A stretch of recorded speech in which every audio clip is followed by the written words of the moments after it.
કાયદો અને વ્યવસ્થાની વાતો કરતી પોલીસ સામે આજે એક મોટો સવાલ ઊભો થયો છે।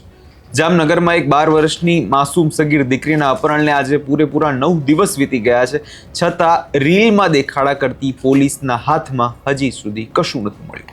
અને હવે આ જ મુદ્દાને લઈ દલિત સમાજ રોષે ભરાયો છે અને ઉગ્ર વિરોધ નોંધાવ્યો છે।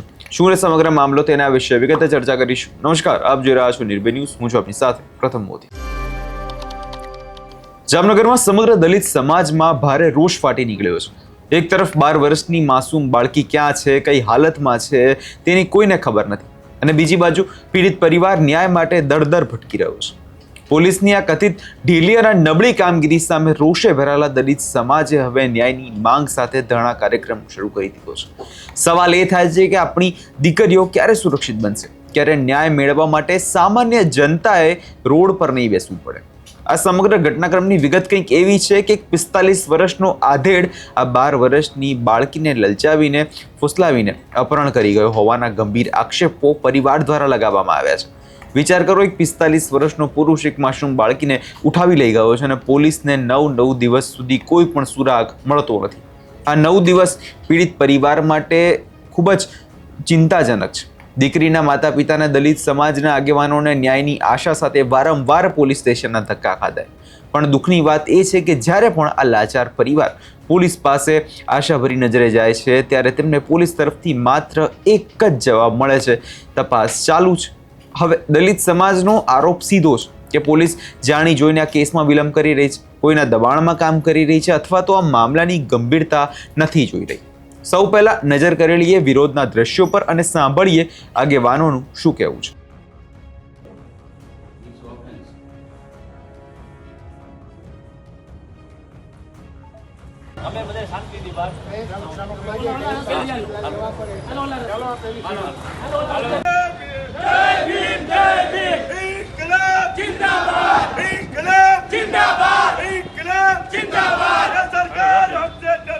पुलिस को आगे करती है, ये सरकार हमसे डरती है, आपको भारत की न्याय करती है। पत्रकारों नोंध लेજો। ના આવી જાવ, લઈ લો એકવાર ઓરી બીજી વાર। તમારું નામ ઉદર? મારું નામ કેજે વાઘેલા છે। હું જામનગર જિલ્લા દલિત સમાજના પ્રમુખ તરીકે મારી સેવા આપું છું। આજે અમારો ધરણાનો કાર્યક્રમ છે। અમારી 12 વર્ષની દીકરી જે 45 વર્ષનો ઢગો ઉપાડીને વયો ગયો છે તેની સામે ફરિયાદ આજે 9 દિવસ થયા ફરિયાદને, અને મા બાપ વાલીઓ અનેકવાર પોલીસ ચોકે ધક્કા ખાવા છતાં પોલીસ એક રેડીમેડ જવાબ આપી દે છે કે તપાસ ચાલુ છે। તો તપાસ ત્યાં લગી તો ન હોય કે અઠવાડિયું 15 દિવસ કે મહિનો થઈ જાય। આજે જેટલી વિલંબ થાય એટલું દીકરી ઉપર ખતરો પેદા થાય, કારણ કે એની ઉપર આ ઇરાદાપૂર્વક વિલંબ પોલીસ કરી રહી છે અને બુટલેગરોને અને ગુનેગારોને અપહરણ કરવાને આજે વેગ આપી રહી છે કે કાંઈ પણ દીકરી ઉપર બળાત્કાર કરે કે મારી નાખે, ત્યાર પછી પોલીસ જાગે એવું અમને લાગે છે। અમારી માંગ છે કે પોલીસ ગમે તેમ કરી ઉતારમાંથી પણ અમારી દીકરી ગોતી લાવે। અમે અગાઉ ડીએસપીને રજૂઆત કરી છે, ફરિયાદ કરી છે। અમને અમારા પ્રતિનિધિઓ જે હતા એને પણ ત્યાં એવો જવાબ આપ્યો કે તપાસ ચાલુ છે। મેં રાત્રે ફોન કર્યો હતો લગભગ 9 વાગે ત્યાંને, ત્યારે કીધું કે તપાસ ચાલુ છે, અમારી 4 ટીમ કામ કરી રહી છે। આજે શું કાર્યક્રમ? આજે અમે એને વિલંબને સામે અમારો ધરણાનો કાર્યક્રમ છે।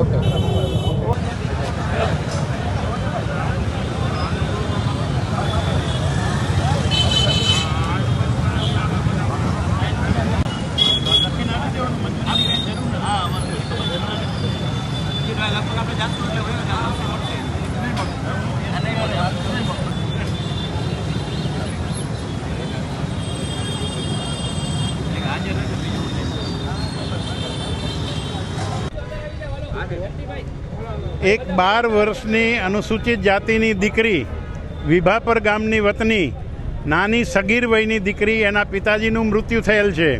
એની માતાજી કચરો, કાગળ, પ્લાસ્ટિક, પતરા એવું ભંગાર વીણવાવાળી બેન છે, અને રેલવેની અંદર કામ કરતી હતી। સગીર હોવા છતાં એ કામ કરી અને પોતાના કુટુંબને આવક થાય થોડી એ માટે પ્રયત્ન કરતી હતી।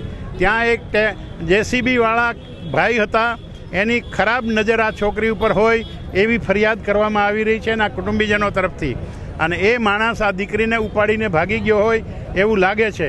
40 વર્ષની ઉંમરનો ઢગો છે, 12 વર્ષની દીકરી છે, કદાચ એને બળાત્કાર કરી અને મારી નાખી હોય એવું પણ બની શકે. 7 તારીખથી આજ સુધી પોલીસ તંત્રમાં અવારનવાર રજૂઆત કરવા છતાં કે અષાઢી બીજનું બંદોબસ્તની અંદર પોલીસ છે એટલે કોઈ કામ નહીં કરી શકે, ગવર્નર આવ્યા છે માટે કોઈ ધ્યાન નહીં આપે. આવી રીતે કાયદો અને વ્યવસ્થાની અંદર જો કોઈ વીઆઈપી આવે અને આખું તંત્ર ઠપ થઈ જતું હોય તો પ્રજાએ જાવું ક્યાં? આ રીતે ગવર્નરનું બહાનું બતાવી અને આજે 10 દિવસ થયા છતાંય દીકરીની તપાસ કરવામાં આવતી નથી. પોલીસ તંત્ર દ્વારા આ બહુ ગંભીર બાબત છે. એના ઘેરા પ્રત્યાઘાતો અનુસૂચિત જાતિના આખા સમાજ ઉપર પડ્યા છે અને અત્યારે જામનગર જિલ્લા દલિત સમાજ તરફથી આ ધરણાનો કાર્યક્રમ રાખવામાં આવ્યો છે અને એ રીતે અધિકારીઓ પાસે જઈ અને રજૂઆત કરવા માગે છે. અધિકારીની છાપ ને ધાક એવી હોવી જોઈએ, એનો ખોફ અને એની બીક એવી હોવી જોઈએ કે એને કોઈ પણ ગુનેગાર માણસ હોય એ અથવા તો ક્રિમિનલ હોય, હેબિચ્યુઅલ ક્રિમિનલ હોય, એના માટે હદપાર કરવાના કાગળિયા કરવા માટે ટાઈમ ન બગાડવાનો હોય, પણ એની ધાક અને એના રોફથી જ એ લોકો જિલ્લો છોડી અને બીજા જિલ્લામાં ભાગી જાય એવું વાતાવરણ ઊભું કરવું જોઈએ. અમારી માગણી એ છે કે તાત્કાલિક આ દીકરીની ભાળ કરવામાં આવે અને આ દીકરીની તપાસ કરી ક્યાં છે, શું છે, અને એ જેના માટે શંકા બતાવવામાં આવે છે એ માણસ જો મળતો ન હોય તો એના કુટુંબીજનોને પણ સાથે લઈ અને કોઈ પણ રીતે અત્યારે વિજ્ઞાન અને ટેકનોલોજીના જમાનાની અંદર તહોમતદારને પકડવો અઘરું નથી, છતાં પણ કેમ સરકાર આ કંઈ કરતી નથી એ એક પ્રશ્ન ઊભો થયો છે. આજે 1:30 વાગે એસપીને આવેદનપત્ર આપવા જવાનું છે.